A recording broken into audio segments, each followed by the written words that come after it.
Господине Змијанац, изминативе денови неколку пати се споменуваше дека имаме злоупотреба на деца за верски обреди. Дали навистина станува збор за злоупотреби? Кој е вашиот став во врска со тоа? Излегува подоцна и повеќе информации каде што всушност централната власт, а и општинските власти се вела дека не постои такво нешто. Па вака, секако дека ова беше синхронизирано и оркестрирано, сите градоначалници со логистичка подршка од градинките и училиштата со организиран провез да се обезбедат 7350 деца, не само што е популистичка мерка на додворување на актуелната власт од црквата во име на религијата и верските обреди, туку мислам дека и таа согласност што евентуално ја дале родителите на децата, не значи дека децата имаат и верско убедување.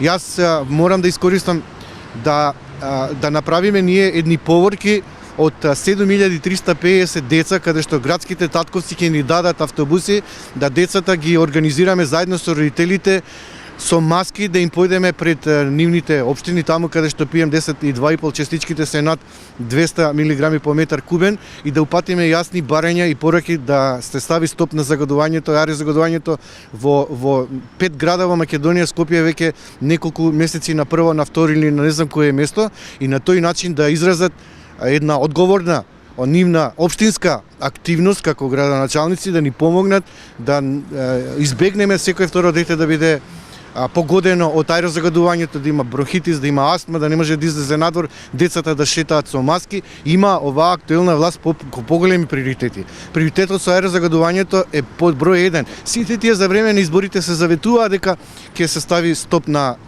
загадувањето. Значи имаме потреба за чист воздух, здрава животна средина, здрави деца. На тој начин родителите навистина како граѓанска иницијатива ќе почитува да заедно со детската амбасада Мегеши излезат на 7350 деца во организиран марш, поворка за чист воздух и да им појдеме кај градоначалниците да го решиме овој проблем кој живот не значи. Право на живот децата имаат, немаат децата само право да ги изразуваат своите верски определби, туку и да го изразат своето право на живот.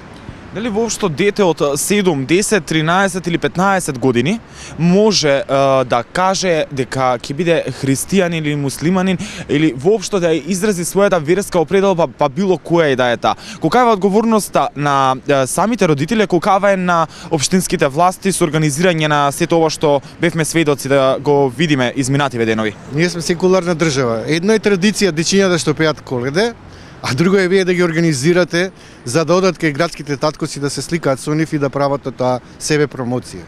Мислам, тоа е политичка злоупотреба на децата, тука нема дискусија. Само проблемот е што јас многу сум задоволен што Министерството за образование и наука се огласи и дека просветните нивни инспектори ќе се обидат дали навистина дале општината логистичка и друга подршка од градинките и училиштата, но она што го видовме на телевизија беше оркестрирано, синхронизирано, организирано на многу брз начин. Се гледа дека имаше и ефект медиумски, но разочарувачки за ова актуелна власт која има поголеми приоритети отколку да бидат стикани со децата и децата да им пеат коледарски и божикни песни. Градските татковци пак негираат вина, они велат ние сме само логистика за организирање на превозот, но не ги теравме со сила децата да дојдат. Това е добро прашање, нека бидат логистика за еден огромен марш за чист воздух, со учество, детско учество, за кревање на нивниот глас, за нивните потреби дека доживуваат атак по нивното здравје и навистина ќе почитуваме дека навистина се заинтересирани за децата и најдоброто на децата за нивниот правилен раст и развој. Министерството за образование рече дека ќе излезе да исконтролира што точно се случувало во изминативе денови. Според досегашните статистики и анализи кои ги правите, дали очекувате дека ќе има воопшто некаков реален исход од сетата инспекција која тие треба да ја спроведат и најавија дека ќе ја спроведат? Па ја имам очекување дека и во актуелна власт има критично мислење, дека Министерката за образование и наука е критична и објективна и дека навистина ќе ги најде дефектите во овој синхронизиран, оркестриран и организиран, добро организирана посета со вклученост на 7350 деца.